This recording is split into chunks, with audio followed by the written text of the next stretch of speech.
Hello, I'm Lou Cripps. I'm again the Senior Manager of Asset Management in Denver. Today we're going to try and cover a few high-level topics, mostly focusing around facilities condition assessments.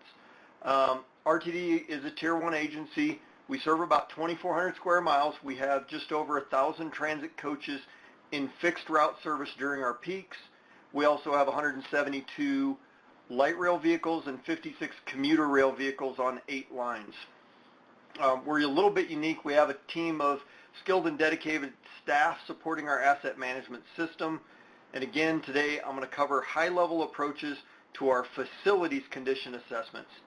The presentation goals are, again, to talk about RTD's approach, a little bit of our history, kind of the methods that we use, including a decision tree, some condition standards and procedures, the data that we collect and how we turn that into information, and finally how we act on that information. Before we get into assessment methods, we need to start with a good solid inventory. RTD has actually spent a considerable amount of effort cleaning up our inventories, including the asset-related attributes. There are the 4 major classifications in assets addressed in the final rulemaking. We all know those: rolling stock, facilities, infrastructure, and equipment. And as you can see on the slide here, each of these have different condition assessment methods that we would use to determine the condition of those assets. And again, they're all listed on the slide. Today, I'm just going to focus on facilities because of the limited time. And I'm having a little trouble on the screen here. There we go. So a little bit of our history. We actually started our program in 2011 before the MAP 21 final rule came out. And we did this as our general manager, Dave Genova, had concerns because we were in a construction phase over the past few years, and he recognized the need to have strategies and plans to fund and maintain all of our assets, not only the ones that we currently had, but the ones that we were building. At first glance, it seems pretty obvious what a facility is, but when we started looking at the FTA Facilities Guidebook on page 4 and 5, and in the final rulemaking, the comments, we quickly recognized that RTD and all transit agencies own, operate, and maintain a wide variety of facilities, each delivering unique value to our mission of moving people. So how did we get this wide variety of assets into correct assessment buckets? What is a right-of-way or a station versus a public facility? What is equipment versus a system of a building? At RTD, the team created this decision tree to support consistency in our classification and reporting. Here you can see the 4 categories of facilities, rolling stock, equipment, and infrastructure. And if we look closer, the section highlighted in blue is our facilities.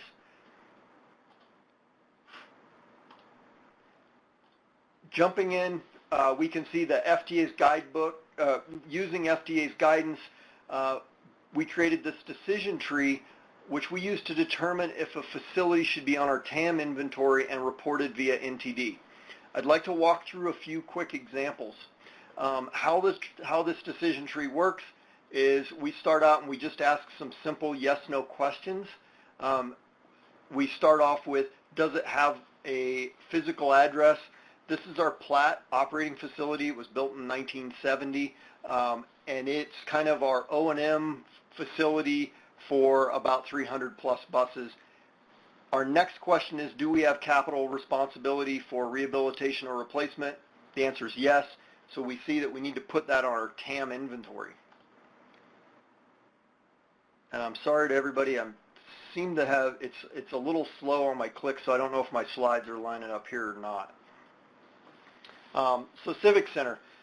These are actually kind of headquarters buildings where we have engineering and information technology employees.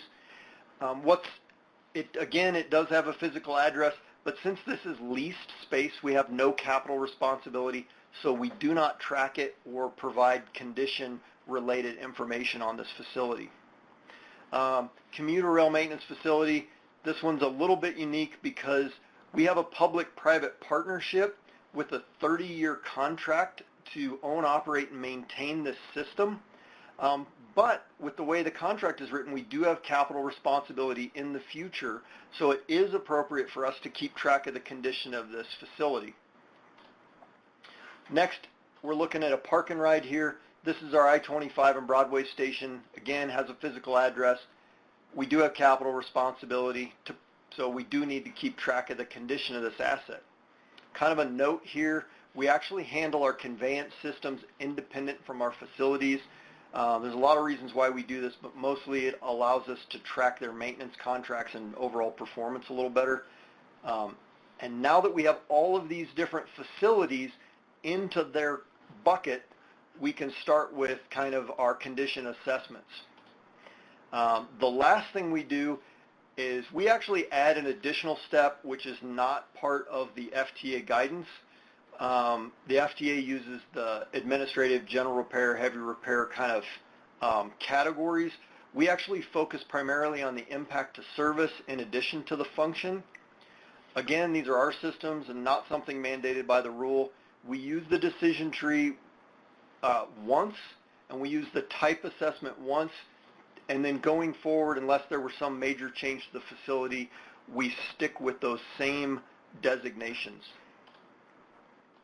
Now here we start to see, we break each one of these facilities down into components or elements, and this is defined, and our rating criteria is all outlined in the two documents kind of shown here. We have different components or different elements for different asset types, and within these documents, I think there are a couple things that are worth sharing. One thing that is, again, of special note, RTD uses specialists to complete our inspections who are not in the direct reporting structure of the stewards of our facilities. So our facilities maintenance group is not actually who does the condition assessments of our facilities. This allows us to specialize and we believe have less bias in our results. These are asset management personnel with training in building systems and asset management best practices. They're expert users of our maintenance tracking software and work closely with our data collection teams. Prior to each assessment, the assessor does a work order history analysis and other asset-related research to give us the most accurate assessment possible. It's important to remember that assessments are not inspections for defects, but instead evaluations of the overall condition of the facility. Now this next slide is really outside of the actual facilities condition assessment, but included in all of our inspection procedures or safety considerations. We want all our people to be safe, and while they're working, having the known hazards listed helps set the stage for good safety management systems. Next, we're looking at our assessment language. Having consistencies and ratings is accomplished through training, calibration, and collaboration, and having standards for each component or element.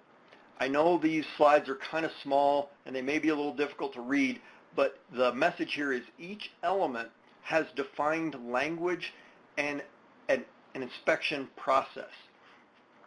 From there, we see very similar to the FTA's facilities guidebook, we have assessment standards. We focus on consistency, accuracy, and repeatability in our processes, and we use these standard libraries, including photos, to kind of to have good representation of the stated condition. Quick note here, these images do not all come from RTD. We grabbed some of them from other places just to give us a good representation of the stated condition. Establishing condition assessment language, kind of having consistency in that language and in our processes is key for those repeatable results. We have libraries and glossaries of definitions around each term we use to drive quality and consistency. Some other tools such as photo evidence are also useful in the steps. Pictures are part of the research done prior to assessments and give us good reference for changes over time. A few years ago, we actually do a very similar condition assessment on our rolling stock. And with our rolling stock, we discovered we had accidentally scheduled 2 inspections relatively close to one another, and we noticed that there was a difference in the output of the scores. And doing some research, we discovered that somewhere during that 2-week period, the element of the motor had been replaced in the vehicle, and this accounted for the difference we found in the reported result. And since then, we've actually used this kind of method of having different people do assessments relatively close together as a good way to calibrate our people. And then a little bit more around the kind of other tools we use. The photo on the upper left is actually an image taken using one of our UAVs or drones. We do have 2 FAA licensed pilots on staff who do our building inspections and also our rail infrastructure inspections. And with the use of this tool, we were able to see in that upper left photo evidence of water underneath the roof membrane. And this allowed us to appropriately score the condition of that roof, whereas with the image below that, we're unable to see that water underneath the membrane next to that air handler. The assessments. Here's a few pages from our documents. We actually do use both paper and Google Forms versions. This allows the assessor the choice of options when they're doing their field data capture. If the paper documents are used in the field, then they'll enter that information when they come back to the shop. Kind of the message here is you don't necessarily need particularly fancy software if you have a good process. What do we do with all this information? We do several things. We roll it up, we create overall scores that are reported to the MPO, the FTA, and we also use the data at the system level to monitor that our investments improve asset condition. Our hope is going forward and that we can use this data as evidence that our maintenance and investment strategies for our facilities deliver the highest performance at the lowest cost and risk. So now, utilizing the information collected, we can make better decisions on a project prioritization and investments in our assets. My guess is that everyone, before you even knew what the slide was referencing, we kind of had an idea of where we might want to invest money to improve condition. And again, these are actual dashboards coming out of our system that we use to monitor the condition of our facilities down to the system level. Kind of my hope is that I've given you an overview of RTD's approach to facility condition assessments. We do a lot of these same exact things for our rail infrastructure and our rolling stock. I hope that seeing our methods and the decision trees help other people understand how we get things into those FTA buckets. We do use condition standards and procedures to ensure quality and repeatability in our results. And finally, we collect the data and work to provide context, and from there the information can be used to inform our decisions. We have, again, a really great team of people, so if there's anything that you're interested in, my contact information is here. Feel free to reach out with any questions, and we'll get you in touch with someone who can help answer your questions.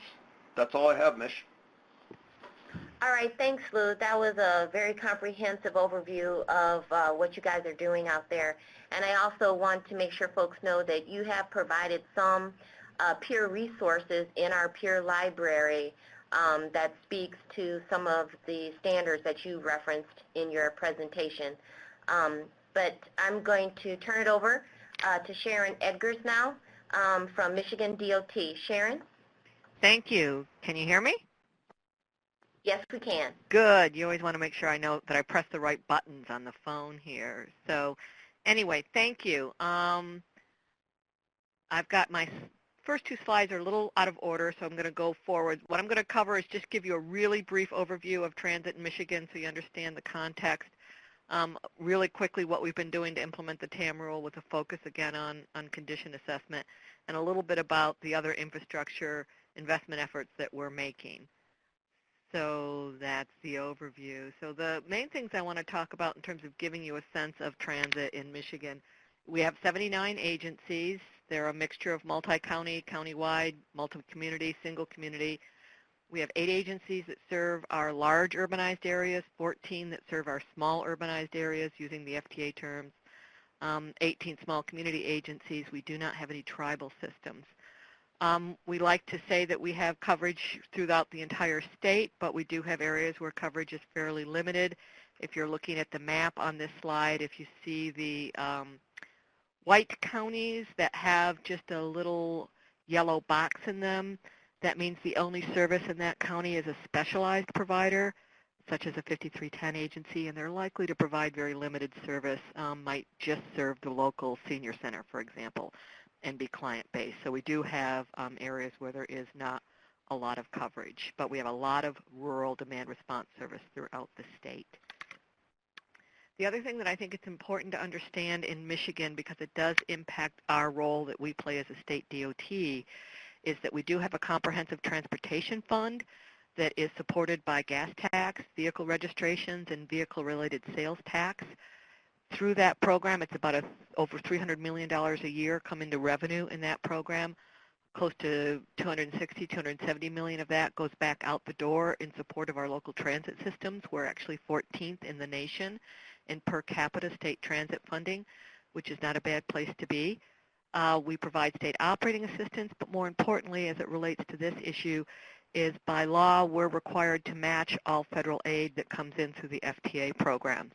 By law, we're required to provide at least 2/3 of that match. We have historically been able to provide all of the match. The reason that that's very important is because for all of our subrecipients, they're getting their federal funds from us, they're getting the state match from us, so we play a pretty strong role in programming how that money is used since we control most of the funding. For states where you have to rely on local match, you have more local priorities that are sort of being involved in asset decisions and asset management and investment decisions. So the fact that we can provide the state match is a good thing, but it also puts a fair amount of control in the state's hands because of that. We have had a very long-term standing goal for maintenance of the rural and the specialized transit fleet. We have a MDOT scorecard. I'm sure all of your state DOTs out there, or even transit agencies, have some sort of dashboard or scorecard. Within the MDOT scorecard, both level of service as well as fleet condition have been monitored for years. We've had a long-term goal of having no more than 20% of our subrecipients' fleets past their useful life. We are currently at 33%. We're in the same condition that a lot of states are, given the fact that you have a lot of the ARA buses that are becoming eligible for replacement right now. So, but we look at the fleet condition overall, and we also set goals for each individual agency who is our subrecipient. We don't want any one agency to have more than 20% of their fleet past FTA useful life. That's not the useful life benchmark, but the useful life. So we have a long-standing practice of setting a goal and making investment decisions for the federal funds that we manage based on that goal for fleet. So that's sort of the background, and you'll see how that has impacted the way we're approaching this TAM rule. In terms of what we've done to date for the TAM rule is we started in December. We sent a letter out to urban agencies, in particular small urban agencies, that they would need to do their own plan, that we were not going to do a group plan for them. And we sent a letter out to those who would be in our group plan, which is the folks who receive 5311 or 5310 funds from us and do not receive 5307 funds or funds directly from FTA. That's going to be in our group plan. Gave them a summary of the rule, a very early summary. We did set our initial state of good repair targets for our group in January, and we consulted with the 2 transit associations in our state, the leadership, before we did that, and I'll cover those in just a minute. And then starting in April we sent a letter out to urban agencies and the MPOs about target setting, since they have obligations separate from us, to just make sure that they were aware of their obligations under the law. And then around April, we started in any presentation that was available to us, planning venues, transit venues, to start talking about how we were going to implement our portion of the rules, the group rules. And just recently in August, we sent a more detailed letter out to all of our subrecipients, explaining again how we're approaching this and to begin to talk about facility assessment conditions, since that's kind of the thing we're talking about now, and still kind of a hole in how we're going to approach this. So back up just a little quick in terms of here are our state of good repair targets that we established in January. And we took into account all the federal funds that we program on behalf of our subrecipients. So your targets had to be fiscally constrained. And we looked at what we thought would be reasonable targets. And it's based on useful life benchmark, the FTA useful life benchmark. But what you see if you look and spend some time with these targets, and I won't go through them in detail, is they definitely reflect these initial targets, what has been our historic focus on revenue vehicles. That's how we invest the federal funds that we program. That's how we will continue to invest the federal funds we program until we make a change. We anticipate we will make changes over time, but right now everything is based on that history and what is in place for the current year, at least probably the next year or two. So you'll see fairly aggressive goals for revenue vehicles and not very aggressive goals for service vehicles and facilities because we're not investing in those. So who's going to be in our group TAM plan? It's again going to be Section 5311 and 5310 subrecipients that are not also Section 5307 recipients that have 100 or fewer vehicles in peak service, so the Tier 2. We have a single Tier 1 5310 subrecipient. Most of our 5310 subrecipients are open door. We have found that we're a little different than a lot of other states when we talk to our peers in other states. So they will remain open door and they'll be covered by the TAM requirements. Our plan will probably be a single plan that will cover both groups, but when we get to prioritizing the money, we will probably separate them out based on the fact that you have separate federal funding streams. Again, it's a very MDOT-driven process with transit agency consultation along the way. And we have a fairly good asset management, asset inventory process. We have a web-based inventory and application process, and we'll continue to make use of that process for the TAM rule. These are the assets that we think will be covered in our group plan, the number of buses, support vehicles, and facilities. Facilities, we think we have a good handle on the number of facilities out there. There might be a few that we don't have in our current asset system because they've never been subject to federal funds, but they might still be facilities for which the subrecipient has capital responsibility. So we might have to flesh out and see if there's a few more facilities out there that have to be in our asset inventory than we have right now. But we think we have a really good handle on vehicles. So the main issue before us right now, so we know a lot about our vehicles. We know the age of our vehicles. We know the miles of our vehicles. We've been setting goals for vehicles for years. So the issue really is facilities. As I mentioned, we haven't invested a lot of money in facilities. We do when there's a discretionary program up. We will sometimes throw some facilities in there, but we focus heavily on revenue vehicles. That's what has the most impact on service. That's what has the most impact on safety. That is what has the most impact on passenger comfort and passenger perception, and we think has the most impact on operational costs. And since we fund a portion of operational costs, we want to keep those vehicles in good condition because it'll keep the operating costs down. So that's why we focus in the money that we program on vehicles. We haven't really figured out how we're going to do facility assessment in terms of whether we're going to do it, our staff, whether we're going to contract to do it, whether we're going to ask every subrecipient to do an assessment on their own using the FTA guidebook. What we just did in August is we kind of put a call out to all of our subrecipients and say, hey, are you willing to do an assessment of your facility using the FTA condition assessment guidebook? We think it's a very usable, very easy book to use. Are you willing to give it a shot? And then let us know. Do you think this is something you could continue to do on your own every 4 years, or after being through it, do you really feel strongly that you need a centralized process or you need help in doing that? So we're going to kind of use that feedback to figure out how to proceed. Our general conversation with our two transit associations is that it's probably something that every agency might feel comfortable doing, but are they really going to have faith that everybody's doing it the same way? And that becomes really critical when you are investing resources across a group.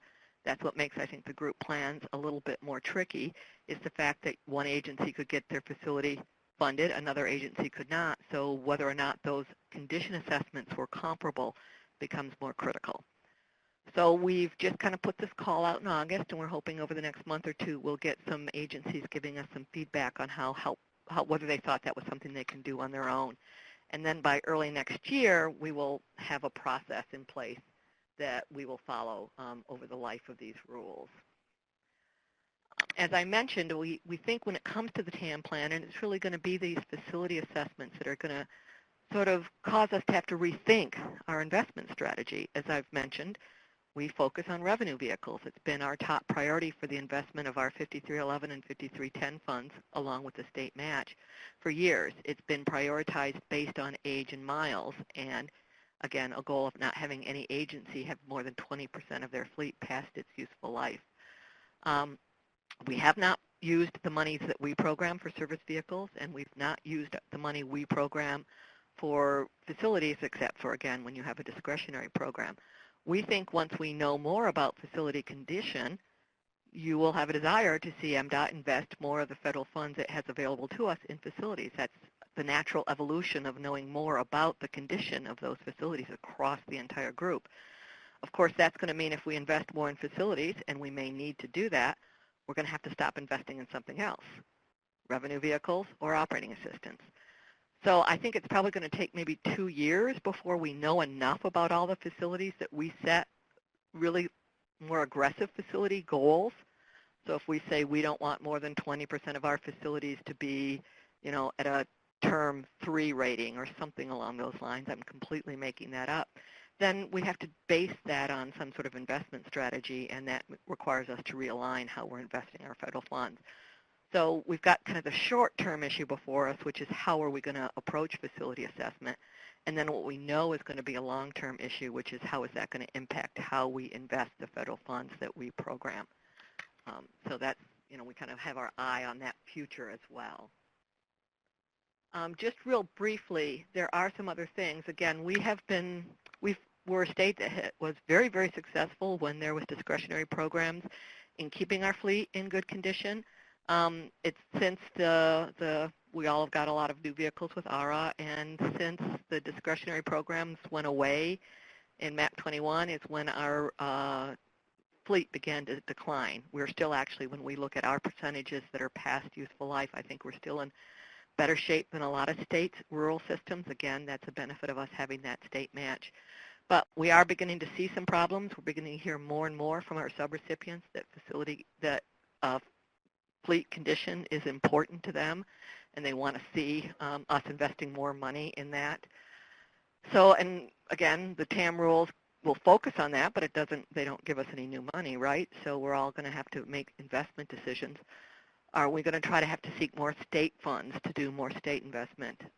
If we spend more money on fleet, then it's probably less money in operating assistance. It's not like the state revenue is growing either. Will we have to change how we invest our match? Will we have to focus match on certain types of assets, vehicles versus facilities versus support vehicles? We don't know about that as well. There's an interest in our subrecipients, the transit agencies in our state that receive funds from us, in bus rehab. So we're looking seriously at that and whether or not we might have a state-funded program of bus rehab for buses that meet a very specific set of criteria. And we did some research. We had some research done for us on how we would approach a bus rehab program. We've had transit agencies, our 5311 subrecipients, ask for more flexibility on how they use the 5311 funds they get from us, operating versus capital, to make more local decision-making rather than statewide decision-making, and we're looking at giving them that flexibility. Again, it doesn't actually give us more money, but it puts more decisions in their hands rather than in our hands. So those are some of the things we're looking at, because we do know we all have a long-term issue as it relates to asset condition, and that doing this condition assessment and doing the TAM plan is going to put a fine point on that. So that's what we're doing in the state of Michigan. Wow, that's really great, Sharon. Thank you so much for presenting on what MDOT is doing. So it seems like we have a good amount of questions here, but we may be able to get through them. I do want to make sure that folks take the time to add questions in the chat pod. I've changed the way it looks, but you could still add your questions in there as we're discussing some of the questions that your colleagues have already submitted. A couple of other things. This presentation is recorded and will be posted onto the TAM webpage after it is edited. So if a colleague of yours you feel would benefit from this webinar and was unable to attend, you can direct them to our TAM webpage, which is www.transit.dot.gov/TAM. And also the presentations from both of our presenters today are downloadable from the presentation pod, which is currently located in the lower left-hand corner. So please take an opportunity to download those presentations and also bookmark the webinar recording page. Okay, so let's take a look at the questions we have in the chat pod. Someone asked if there was a printout of the presentation, and as I mentioned, you can download it directly from this presentation pod. Joseph asked if Lou has pictures of the same asset with different conditions so that you know how to rate that asset. Lou, would you like to answer that question? Yeah, we actually do have pictures by asset types. One of the things we discovered early on is we actually don't have all conditions represented, and it becomes challenging for us. RTD overall has assets that are in pretty good condition, so it was easier for us to find things that were in condition of 5, 4, and 3. When we started getting down into 2 and 1, that's where we had to get creative with some of those pictures. Ms. Adoni? Yes. This is Sharon, and I was able to quickly review. I want to thank the transit agency that answered the question. I see a series of questions related to PTMS, our Public Transportation Management System. That is it's not an off-the-shelf web-based system. It's something that we actually had built for us years and years ago. It's probably, we were ahead of the curve than a lot of other states, but probably behind the curve right now since it's considered sort of an older system, but we did not use an off-the-shelf system for our web-based application and inventory. It was built for us. Somebody asked what an open door system is. It's an FTA-defined term in terms of asset management. So if you provide service to the general public rather than just clients, our 5310 agencies are required to provide service to the general public to the degree they have capacity and not just client-based. So that's the answer to that question.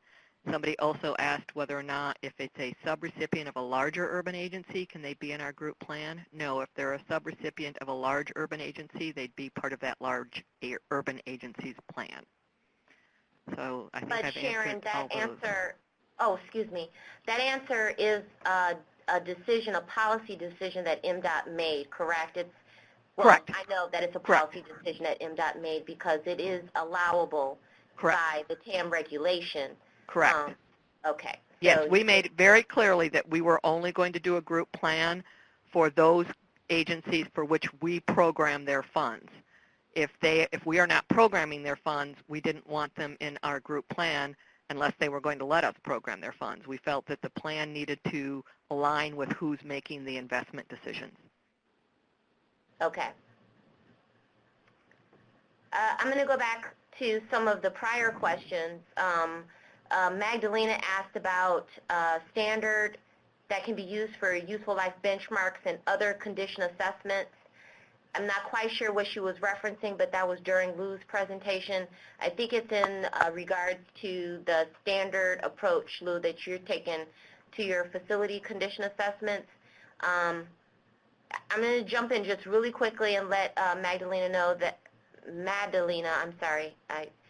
that the useful life benchmarks do not have a standard, but we do have a default value that's available and provided by FTA on our ULB cheat sheet, which is on our webpage, And Lou, did you want to mention about your standardized condition assessments for facilities?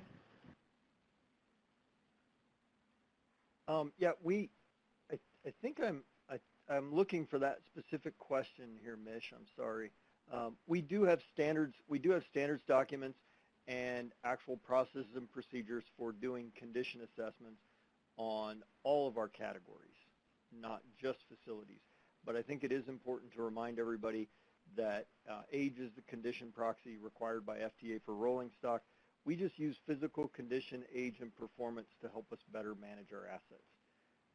We're more than happy to share those with anyone who's interested. All right, what software do you use for your SGR facilities board, dashboard? Yep, so for that we use OBIEE, which is Oracle Business Intelligence Enterprise Edition, and we also use Tableau. These point at our enterprise data warehouse.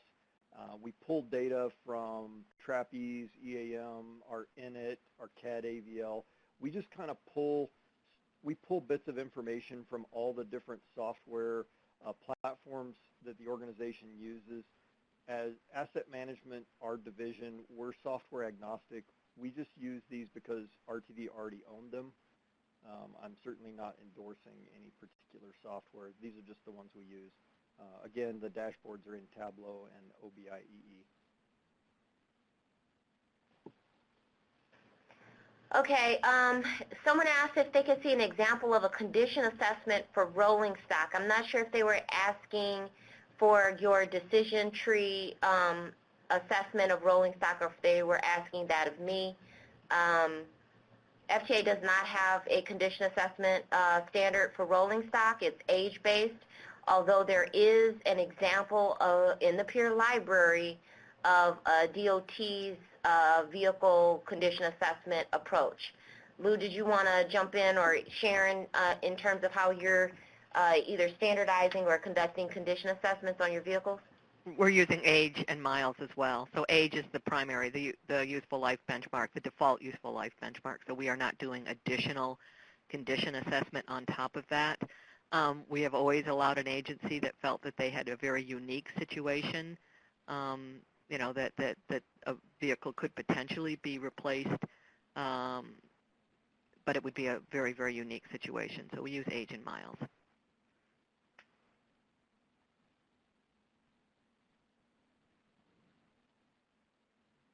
Yeah, Lou, did you have anything? Okay. I was going to just add, we do have those. I've been very hesitant to, provide those since they're not required. We'd happily share that with anyone who's interested. But again, those are kind of beyond the requirement and just something we do to help us better manage those assets. All right, thank you. I'm sure you'll be contacted by those folks that submitted that question. Joseph asked about reporting to the NTD. Are they reporting ULB percentage or SGR percentage? Joseph, you'll be reporting your ULB and then your target as a percentage of your whole.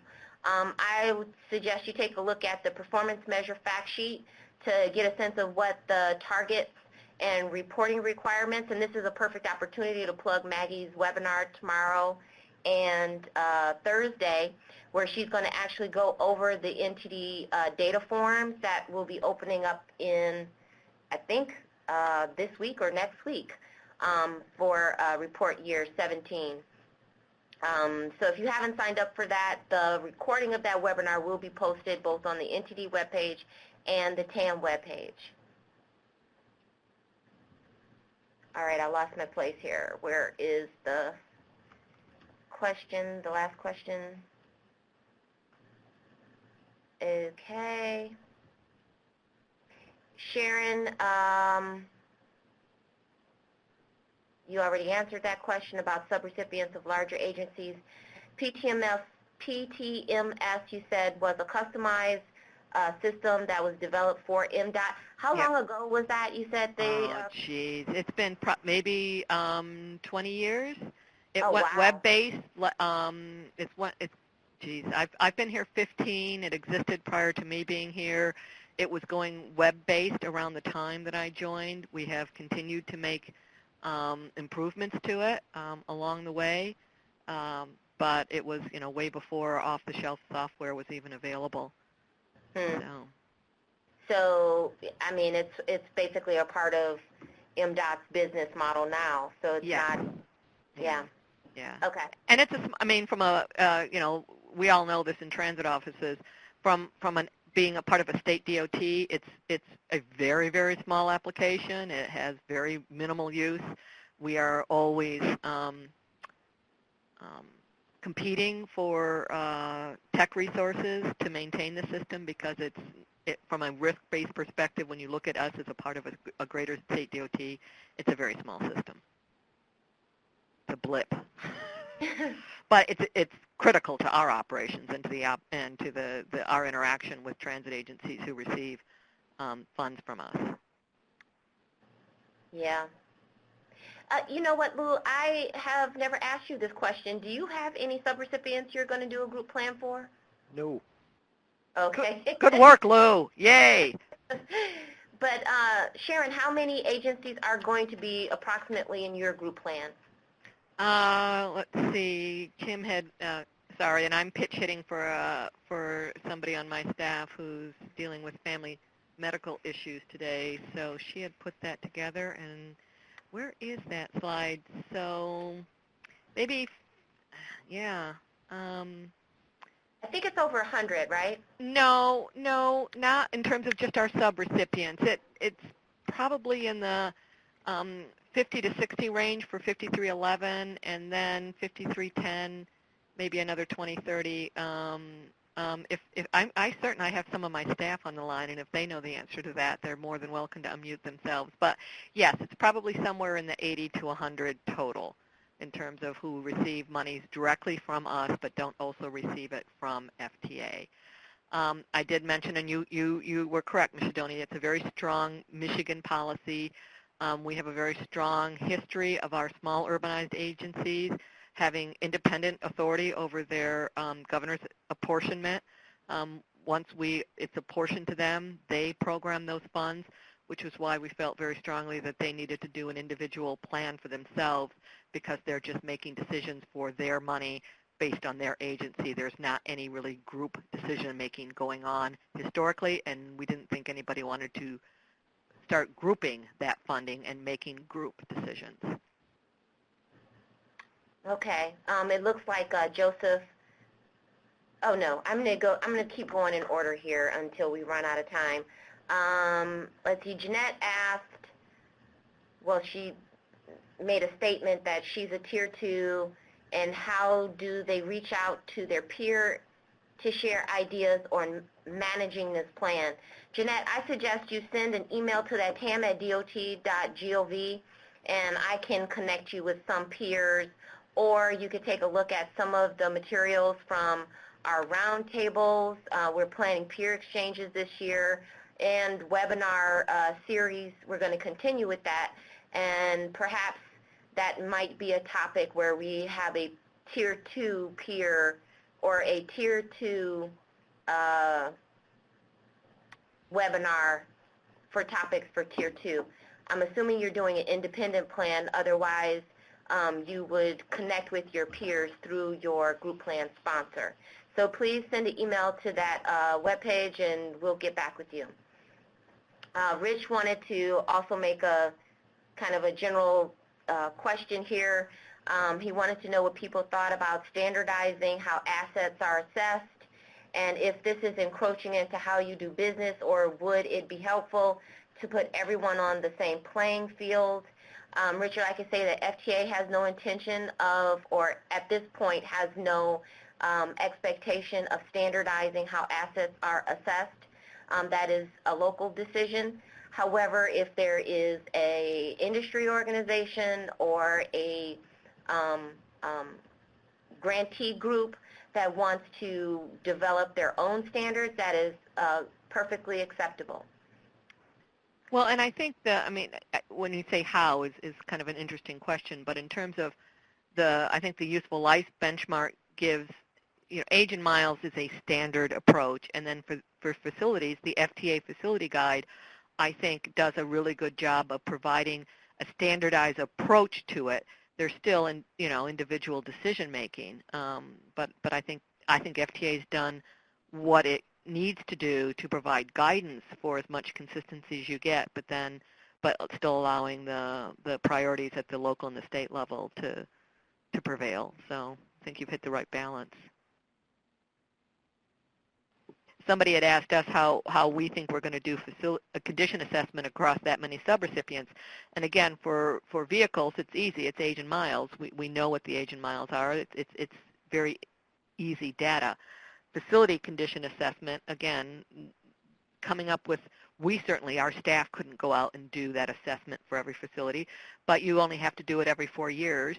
And so what we think it's likely to be is a combination of each agency doing their own assessment with some peer review or some centralized review just to ensure enough consistency agency by agency so that when you're making group investment decisions, you feel there's enough consistency in that process that everybody is comfortable with the fact that in any given year, agencies X and Y are getting facility funds, and agencies A and C are not. One of the things that we've been talking about internally is the fact that, we might, when we start investing in facilities on a more regular basis, we might look at investment decisions by components, and the facility guide helps with that. So it might be that HVAC is the most important thing, or roofs. So you need to look at what portion of the facility is really having the biggest impact on its operations and its safety. But again, that's, I think, 2 to 3 years off. But we know that those are the decisions that we'll be facing once we know more once we have consistent information across the entire group on facility condition. But it's going to take 2 to 3 years to get enough information about all facilities to be able to have those conversations between us and the industry. Okay, thanks, Sharon. There was another question for Lou, and I just want to let you guys know that the recording will include the Q&A.